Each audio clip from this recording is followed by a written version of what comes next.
Welcome to Live DAF, your online DAF Yomi Shir. Shalom Aleichem and welcome back to today's DAF Hayomi KIDDUSHIN DAF Yates. We got up to the 6th line off the top of the Amid by Reish Lakish. So here comes the question. We know that the owner of an Amma, Ha'ivriya, a Jewish maidservant, has the option of doing Yiyud, which basically means marry her. So Torah gives the owner that option, and second best is that the owner's son will marry the Amma and turn her into his wife. The question is like this.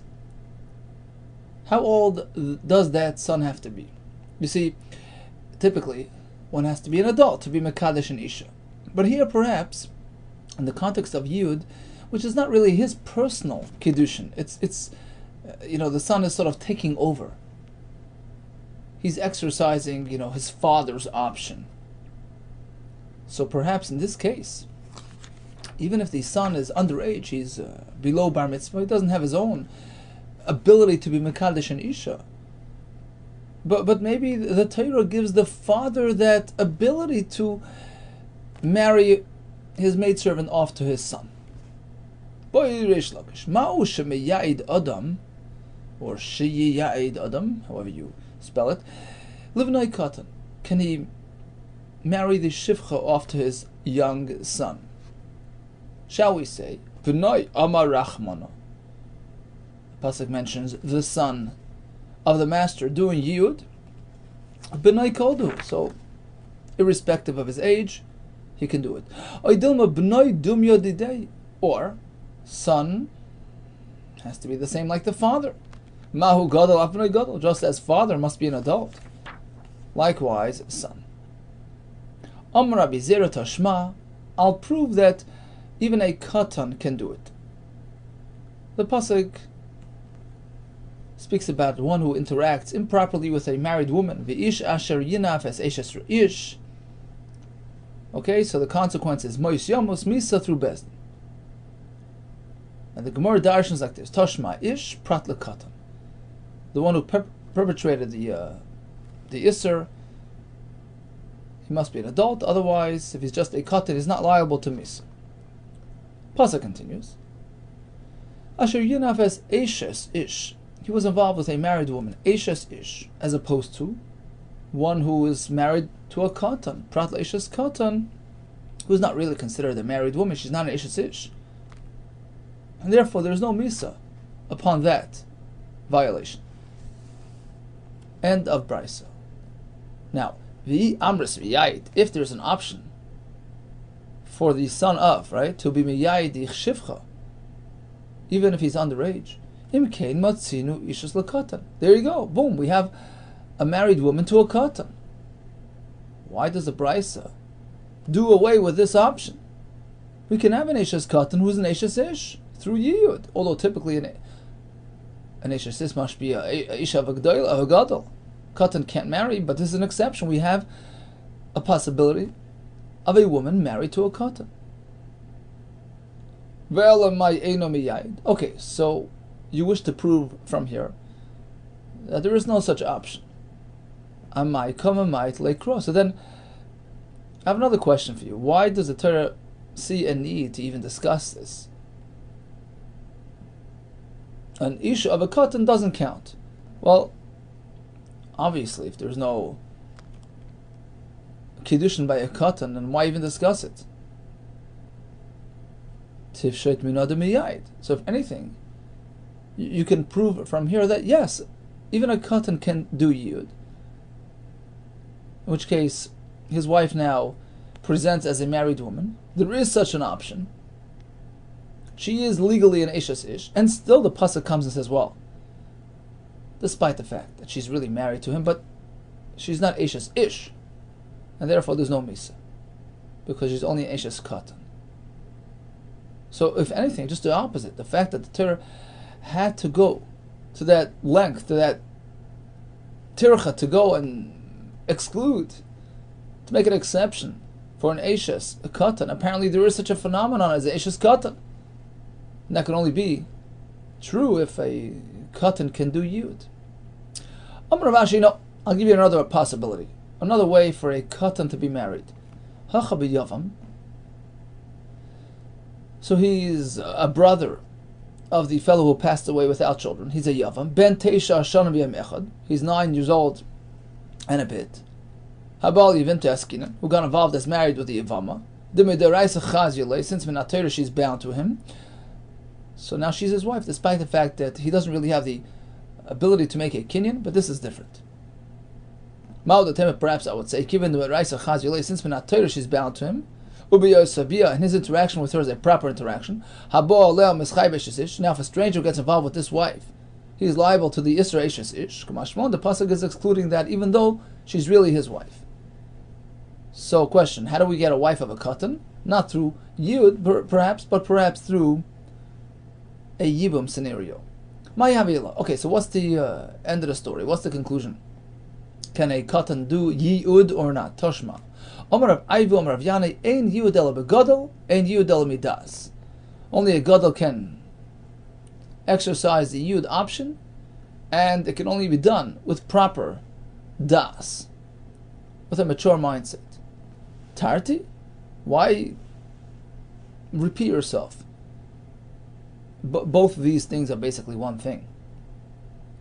If you need das, you need a gadol who has a fully mature mindset. Ma tam ka'amar. He's just giving us the reason for the halach. Ma tam ein yud el gadol. Why do we need a gadol to do yud? Levishein yud ela midas. Because you need das, and therefore you need a gadol. So bottom line is that a katan cannot make yud. Continues the Gemara. V'bayis ema. Another pshat can be like this: My midas dida. The first point was you need a gadol. The second point was that the amma, the maidservant, has to cooperate. She has to be involved. She has to consent to it. The Tani Abayi, Brei Rabbi Yavo, Ashalo Ya'ada. The pasuk speaks about not doing yud. Now, the word Ya'ada sounds like notifying. Malamet shetzarech liya'ada, like lashon of das. You have to inform her. She has to be involved in this decision. Who Tanila? Who Amarla? So the Abayi who presented this price explained it as follows: B'kedusha Yud, V'alib the Rabbi Yehuda was speaking about informing her that you're about to exercise the Yud option, do Kiddusha Yud, and the reason why you need to have her involved in the process and consent to it, that's because we're going like the Shita of Rabbi Yosei bar Rabbi Yehuda. You see, there's a big machlokes how Yud works, how the procedure happens. According to the Rabbanon's approach, which money is he using to be Mekadesh this Isha? You need to make a kinyan, right? The answer is the original money, the original payment, which he transferred to her father upon buying her, upon acquiring her as an Amma. That money was given with this mindset. That money had a dual purpose, so to speak. It was meant to purchase the Amma as a servant, but in that money lied a potential.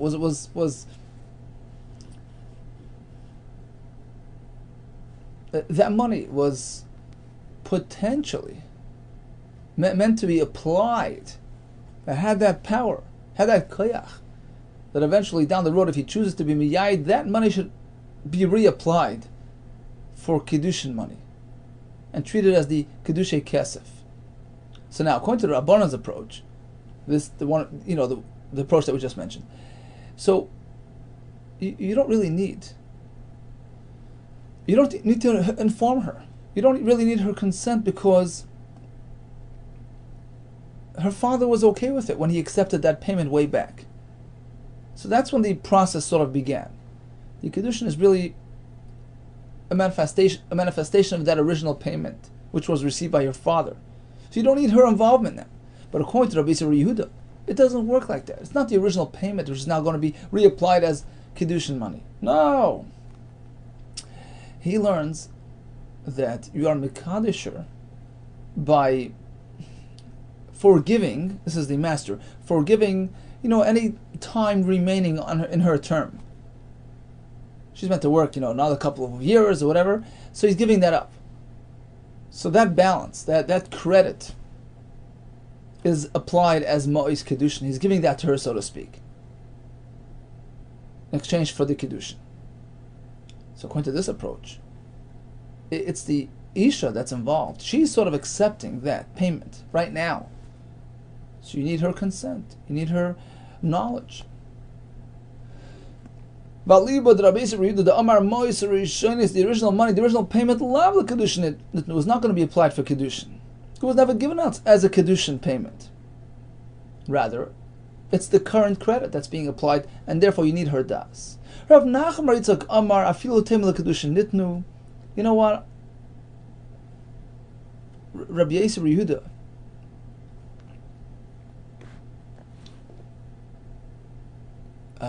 or let's put it this way: this price can be going,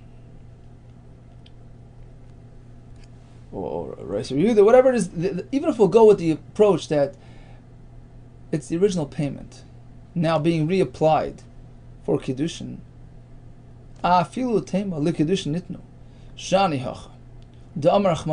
you still need her involvement, her das, because the Torah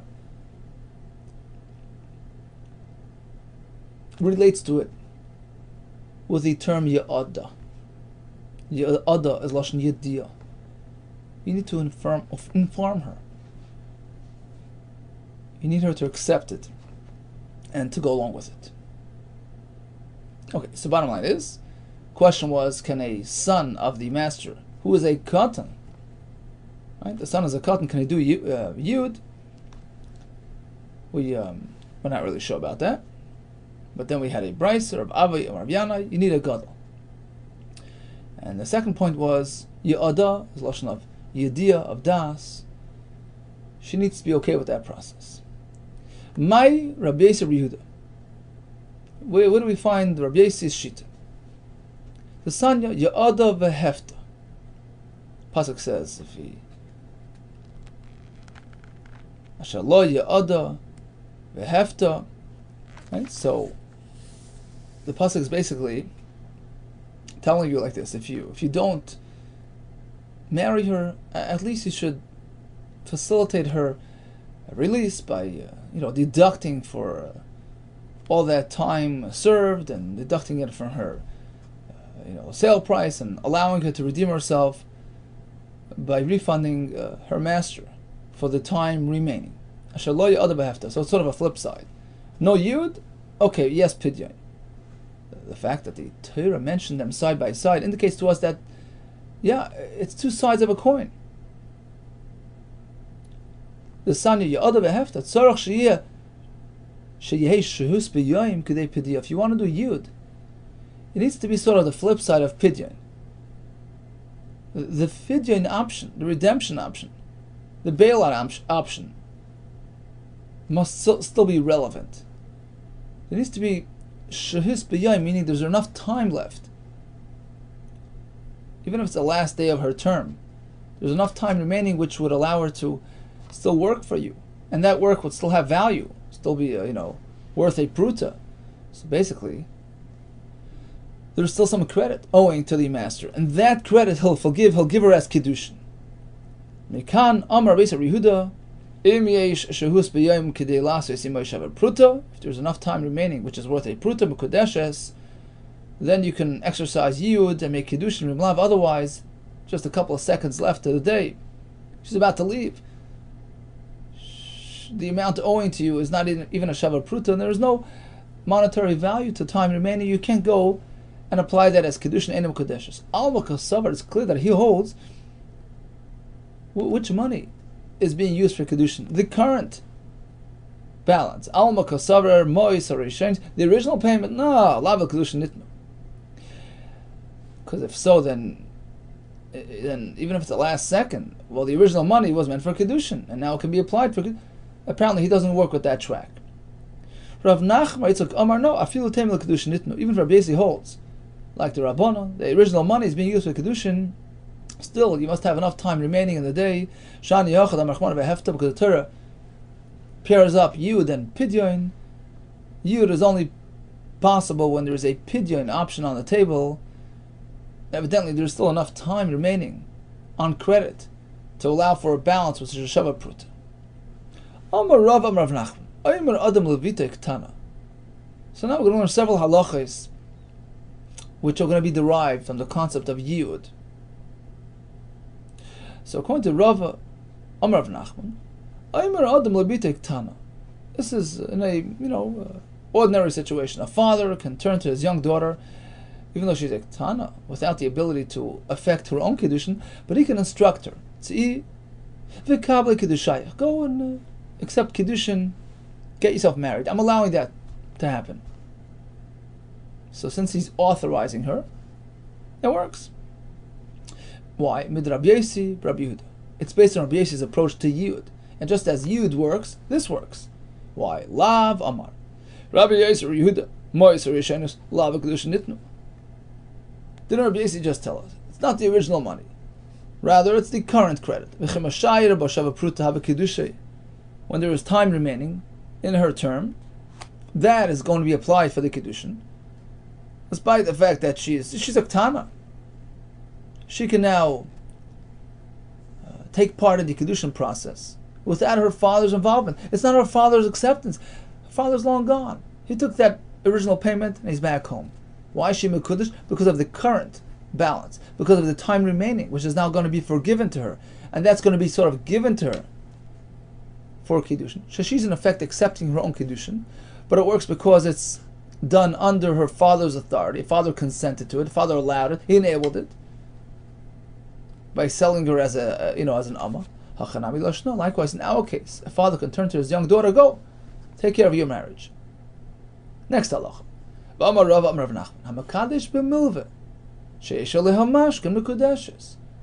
halacha we learn from Yud.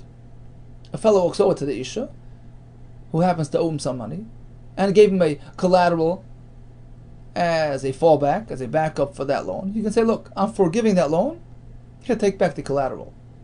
So although we learned in Nafvav that Makadesh B'milva, just forgiving a loan, that's not something tangible. It's not reckoned like actual payment, which can work for Kiddushin. But here, there's something tangible involved. He's returning the mashkin to her. The mashkin, which is a materialization of that chayv, he's giving it back. She's getting something tangible. So explains the Rashba in our Gemara. And we have a source. We're going to compare it to Yud. With Rabbi Yossi Yehuda. Lav Rabbi Yossi Yehuda. According to him, it's not the original money. Rather, it's the time remaining on her term that she's committed to work for him. So it's basically a loan. She owes that to him, and there's a mashkin involved because he's sort of, in possession of her, so to speak. And then he lets her have it. He forgives it and lets her take back herself, so to speak. Hayal vohi, right? So there's a loan here owing to him. You go for mashkin here, and she's like the collateral, and it works. And if there is some, Shava Pruta of time remaining in her period, in her term, and he just says, look, stop working and keep that as Kiddushin, it works. Likewise, in the case of the Milva with the Mashkin, it works as well. Tana Rabban. Mitzvahs Yud, how exactly does he exercise Mitzvahs Yud? He gets up in front of two Eidim, because for Kiddushin you need two Eidim, Davar Sheba Erva needs two Shnayim. And he says Hariyat Mekudeshesli or Hariyat Muresesli Afilu B'Seif Sheish, even if it's at the tail end of her 6-year term, Afilu Samach L'Shkes Achama, even if it's a minute before sunset, it's almost over. He can exercise that Yud option, even though there isn't a Shava Pruta of work left. This is according to the Tanakama, according to the Rabbanon. It's the original payment that's going to be applied as Kiddushin. You don't need enough credit now. And going forward, he treats her as a full wife and not as a maidservant. Rabbi Yossi, no. You need to leave yourself at least a couple of minutes of potential, work time, which he's giving her now. There's enough time remaining in the day to work for him, a pruta worth. So by giving her that, he's giving her the kiddushin. Otherwise, any kodeshes. Continues the Gemara. We can learn from this idea of Yud regarding an interesting case of kiddushin. Mashal. We could compare this, and this will teach us to another halacha. We're going to compare it to a case as follows. Reuben tells Rachel, right? I want you to be mekudesh to me, starting from right now, me'achshav, but I don't want to wait. You don't want to think about it. So once 30 days are over and I'm okay with it, you're mine retroactively, starting from today. And what happened? It didn't go so smoothly. In the middle of that 30-day period, she accepted kiddushin from somebody else. Now 30 days are up, and Reuben, the first fellow, decides, okay, he wants her. Who gets her? Reuben or Shimon? Reuben. Shimon kodeshes l'rishon. Why? Although it wasn't finalized until 30 days were up, but once those 30 days are up and he's okay with it, she becomes mekodeshes lima afreya, retroactively from day one. And this idea can be derived from the halacha of Yiyud. Mashal Laman, who are we comparing this to? Meaning, which Yiyud track? Is it the Rabbanan's track or is it Rabbi Yehuda's track?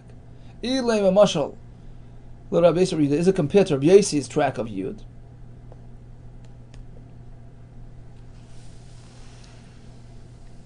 Well, says the Gemara, it's totally disconnected from his approach, because he holds that there's nothing tricky by Yud, there's nothing retroactive.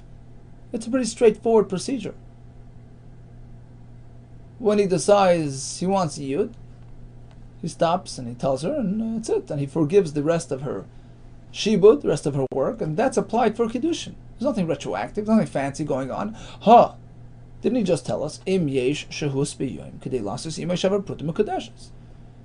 If there's still, a shava prut of outstanding, work, that's for the kiddushin going forward. Pretty simple procedure. Otherwise, it doesn't work. So it's totally similar to the case of the me'achshav and lachar shleishim yoyim. It's derived from the Rabbanan's approach, who approach Yud in a very similar vein as this story. There was a mesinas mois, the original payment way back when, which won't really be activated for kiddushin right away. It's sort of pending upon the master deciding to go forward with the Yibam option, with the Yud option, which will then be applied retroactively, utilizing that original payment. There you go. That's pretty much a mirror case of the scenario we described, and we see it works. Look, the Gemara Pshita. Well, of course, obviously, the two cases are so similar and a perfect match. So what's the point of even discussing it? Perhaps I would say like this: we're assuming that in order for it to be applied retroactively, you have to say the magic word me'achshav. But the problem is that by Yud we don't find. Nobody said me'achshav. He paid for the maidservant. He went home with her. She served him for 5 years. He then decides to proceed with Yud. We say it works. And it works using the original payment, retroactively, despite the fact that he never said me'achshav. He never declared at the time that he's going to want to do Yud. So who said you have to say me'achshav? And likewise in our case, perhaps all he needs to do is say, look, you're mine after 30 days. Without saying me'achshav, it can still work retroactively. Kamashmon the Chiddush is no. That ultimately, you have to say me'achshav. Because really, Yud also works along the same lines, even though he didn't have to actually verbalize the word me'achshav, but it's understood, it's implied. It's a Torah mandated procedure. That's the way the Torah established a system. the purchase payment, the sale money, is given with that mindset. And it's as though he said Me'achshav. Tanya, we have another brayso. He sells his daughter as a maidservant. Then he goes over to another fellow, Shimon, and marries her off to him, is Makadasher, to Shimon, thereby preempting any a chance of Reuven, the first slave master, from proceeding with Yud. Sichek ba'adain u'mukadeshes l'sheni. He sort of turned his back, laughed off the first master. Basically, he took away his Yud option by being Mekadesher to Shimon. That's the way it works. So, of course, Reuven still owns her as a maidservant. That doesn't expire. But technically, she's married to Shimon. Divir Rabbi Yehuda.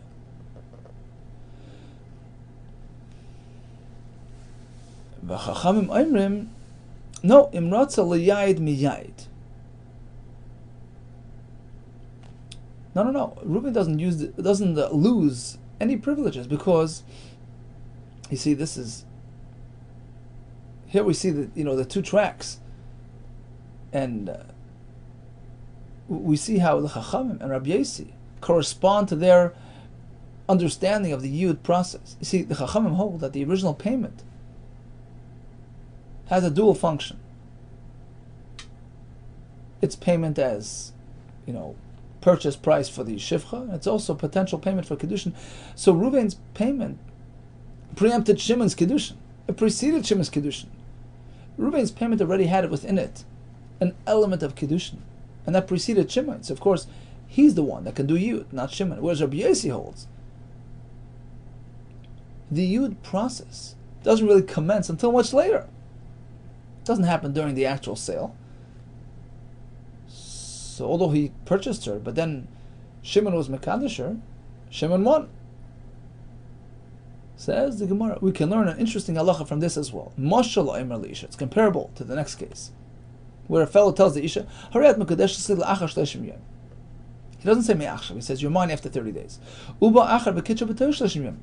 Shimon approaches her and is Mekadesher right now. Shimon Kadeshes L'Sheni. Shimon gets her. And this is derived from the previous halacha of Yud. Mashal Laman. Who are we comparing this to? To the Shidas Rabbanon, who hold that the slave master gets the opportunity to do Yud and not the second fellow? Or is it like Rabbi Yossi, who says the second fellow won? Mashal Laman. Ilim the Rabbanon. Is it a comparison to the Rabbanon? Absolutely not. If anything, the opposite. Ha'amri Rabbanon and Rotza Liyad Miyad. They hold that by Yud, it's the first one that wins. And in your case over here, it's the second fellow. Ella Amar of Achabed Rav Moshe Rabbi Yossi. That's comparable to Rabbi Yossi, because he holds that when Reuven bought her and Shimon did the Kiddushin, Shimon wins. Likewise, in our case, Reuven was Mekadesher after 30 days. And then Shimon comes along within 30 days, Shimon gets her, because he preempted Reuven.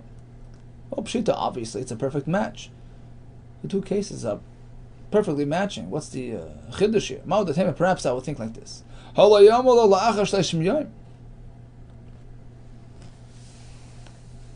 know why, according to Rabbi Yossi, Shimon gets her? That's because Reuven, when he was purchasing her, he never spoke about the fact that he's going to, do Yud in the future. So perhaps that's why, since, Reuven was never an involved party in terms of marrying her, so Shimon gets her. But in our case, where Reuven specifically said, look, Ami Mekadeshu, so that this Kiddushin should take effect after 30 days. Perhaps in this case, he gets priority over Shimon, who comes in Mekadesh later. Kamashman, the Chiddush is no.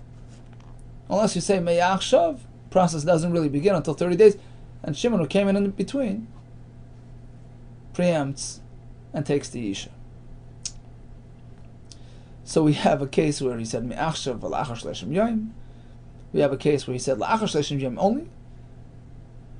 And one is comparable to the Rabbanon, one is comparable to Rabbi Yehuda, and each one has its own halach. Tani Yidduch.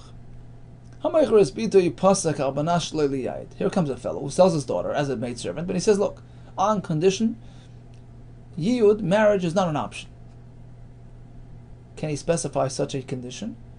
Niskayim Atnai, yeah. Divrei Meir says you got to keep the condition. Yiyud is no longer an option. V'chacham Oimrim, no. You can't block Yiyud, which is a Torah mandated procedure. The owner still has the option to do Yiyud. You're trying to condition against the Torah, it doesn't work. Tanoi Batal, it's totally null and void. Asks the Gemara, Rabbi Meir allows you to make a Tanai against the Torah. The Brisa says, he approaches the Isha, he says, you're mine, Almanas, on condition that I'm not really obligated, as a husband is to his wife. I'm not you have none of the following claims. She'er, Ksus, V'oina, I don't have to feed you, clothe you, be with you as a married couple. No, none of that. Harei Mekudeshes. Utanoi Batal. Divrei Meir. Meir says, Mazel Tov. They became husband and wife, and he has to live up to all his obligations. You can't cut corners. You can't make a Tanai against the Torah. Rabbi Yehuda, it all depends. B'davar shebemamit noi kayim. Things which are not monetary related, fine. Then you can't condition against the Torah. But things which are monetarily related, b'davar shebemamain, then that's different. But bottom line is, according to Rabbi Meir, any Tanai which opposes the din of the Torah is null and void. So how can you sell her without the Yud option? Amar Chizke Shani Hacha. This is an exception. The Pasuk says, V'chiyimkar Ishes Bitoy, the Pasuk adds the word La'ama as a maidservant. Obviously, well, that's what he's doing. Why does the Torah need to say that? To teach you. Pa'amim she'enoi meichru ela la'ama bavad. At times, you can actually just sell her as a maidservant without Yud option. So the Torah allows for that. Now, V'rabbanan, who disagree? Hi la'ama ma'avdli. What do I do with this pasuk la'ama? Hi mi'baylu. They need it for the following halacha. La'ama, KIDDUSHIN, la'ama. Brisa says like this. What does that tell us? You can sell her to a fellow who's called a puzzle. What does that mean? Let's say he's a mamzer, okay, the slave master. You can sell her to a master, to a mamzer, despite the fact that he's not really allowed to marry a regular bas Yisrael. There's a law, but technically, the Kiddushin is teifes. If he actually does Kiddushin, it works. So, since theoretically there isn't a Yud option in the books for this fellow, so the mechira, the sale is valid. So basically, we're coming with the notion that every mechira of the Amma has to come along with a Yud option.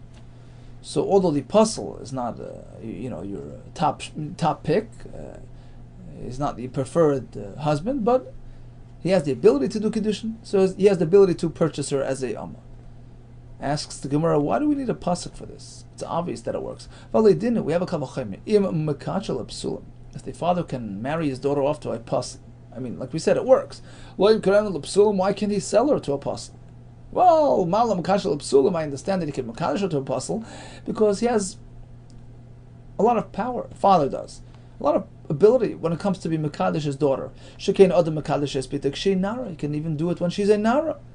As opposed to selling her. Once she becomes a Nara, once she turns 12, she's out of his hands. Why would you suggest that he can even sell her to a puzzle? Selling, that takes more power. She'ein Adam Meicher Espitek She Nara. You see that his ability to sell his daughter is limited. He can't sell her once she becomes a nara. So perhaps he cannot sell her to a puzzle. That's why we need a puzzle. Tam leimar la'ama, malamet shemecher l'psulim. This pasuk tells you that even though she's not really meant to marry him, it's only going to be a sale la'ama to work for him. It works. Rav Lezer Omer, im l'lamda shemecher l'psulim. If it's only to tell you this halacha, well, we know that halacha from elsewhere. Harei kvar nema imra bein adonai. That she was disliked by her master. Now we're not speaking chas v'shalom, he's just disliking her for external reasons. We're speaking about some sort of spiritual incompatibility between the two. Shira'ah b'nisu'eha, that she's not allowed to marry him because there's an isser, there's something wrong there. He's a mamzer. There's So apparently, the Torah is enabling even a mamzer to purchase an amma, despite the fact that he's not meant to exercise that yud option with her. So clearly, you can be meicher her lepsulim from this pasuk. What about the other pasuk? What's that coming to teach you? It's meant to take you even a step further. What about the pasuk, which speaks about selling her as an amma, meaning strictly as a maid servant without the yud option? What's that coming from? Step further, you can even sell it to a relative, even though there's no possibility of yud. There's no yud option. Kiddushin is not taifis by a relative. Why do we need a pasuk? Well, we can learn after localfile. If you can sell it to a apostle, certainly to a karev, no. Big difference. Of course, perhaps psulin work because ultimately, if he chooses to do yud, it works. How could you suggest a relative who doesn't even have the option of yud? That's why the pasuk says la'ama, to add even this. So Belezer holds a huge chiddush. You can even sell it to a relative, even though there is no possibility, there's no option to do yud. Now, Rabbi Meir, who applied the word la'ama, that you can sell her on condition that there will be no yud. So how does he know these halachas? Lipsulin, that you can sell it to a apostle. How does he know? Nafkele mehechad and nafkele Rabbi Lezer. He learns it from the other pasuk that Rabbi Lezer presented. Imra bein adonai, there's some incompatibility. You can sell it to a apostle. Regarding the halacha of bikroivim, selling it to an actual relative, well, in that he holds he can't. You can't sell it to a relative. So basically, you don't need a pasuk for that. So bottom line is like this. We have the pasuk la'ama. We have the pasuk imra'a bein adonai. So according to Rabbi Meir, la'ama tells you can sell her on condition that he will not be miyayid. The pasuk imra'a bein adonai tells you can sell it to a apostle, despite the fact that yud isn't really a halachically acceptable, option there. The Rabbi Lezer learns apostle, because of imra bein adonai. La'ama tells you even a karev. The Rabbanan say la'ama tells you apostle, and apparently they don't focus on the pasuk imra bein adonai. They don't learn it the same way the other shittas learned it, and they hold that in fact you cannot sell it to a karev who doesn't even have the ability to marry you and do yud. Let's perhaps just learn another little piece till the two dots, which pretty much wraps up our sugya. Tani chada. So one brisa says, Meichra la'aviv, ve'meichra lebnai. One can sell his daughter to his father, who's basically the child's grandfather. Ve'meichra lebnai, but he cannot sell her to his son, who is this girl's brother. Ve'tani idach. The second brisa says, Ei meichra lei la'aviv, v'lei lebnai. So the first brisa says, father yes, son no. Second brisa says, you can't sell it to your father or your son. Now, second brisa is fully understood. He can't sell her to father or to son because they're craving. You can't sell it to a karev who doesn't have the yud option. Ella, what about the first price, which says father yes, to son no? Come on. Who's speaking? Which shita does this follow? It's sort of in the middle. Like Rabbanan. It's not going like the Rabbanan, who say you cannot sell her to the father, and here it says you could. But like Rabbi Lezer, it's not going like Rabbi Lezer, who says you can sell it to any relative, and here it says you can't sell her to the son. Like Rabbanan, we're following the Rabbanan. So to the father, to the son, that's out because he's a brother. He can't do yud. But to the father, it's okay. You know why? They agree in this case because there is a yud option in the pipeline. You see, although the father, who's this girl's grandfather, cannot do yud himself, but remember, there are two options in yud: the slave master himself, the owner, or his son. So, although in this case the grandfather cannot do yud himself, but he can pass her on to his son, who's basically this girl's uncle. And he can do yud to his brother's daughter. She's mutter to him. So therefore there is a possibility of yud, and therefore the sale works. Okay, let's wrap up today's DAF. We had the shaila about a ben katan doing yud. We concluded that it doesn't work. We learned that she has to go along with the yud process. She has to be consensual. She has to have das. We had the two approaches in the understanding of the process of yud. Is it the mois harishonim, the original money, the original payment? That's the rabbanon, or is it the outstanding balance in terms of the time remaining in her term, the unworked time, and that's going to be applied to the kiddushin. That's Rabbi Yehuda's approach. We learned that a father can ask his daughter to accept her own kiddushin. That's based on Rabbi Yehuda's approach to yud. Kaddish b'muvah with a mashkin works. That's Rabbi Yehuda's approach. We learned about the fact that according to Rabbi Yehuda, you have to have at least a shavar pruta of work that is yet to be done, and that's going to be applied to the kiddushin. According to Rabban, you can do it even the last second of the 6 years, because it's the original payment that's going to be applied. We learned about a fellow who's mekadosh and isha ma'achshav v'lachar shleishim yom. It's chala mafreya, and that's based on the Rabbanon's approach to yud. We have the case of mekadosh and isha la'achar shleishim yom without saying mafreya. In that case, the second fellow comes along and takes her now, it's his. And that's learned based on Rabbi Yehuda's approach to yud, because it's not mafreya.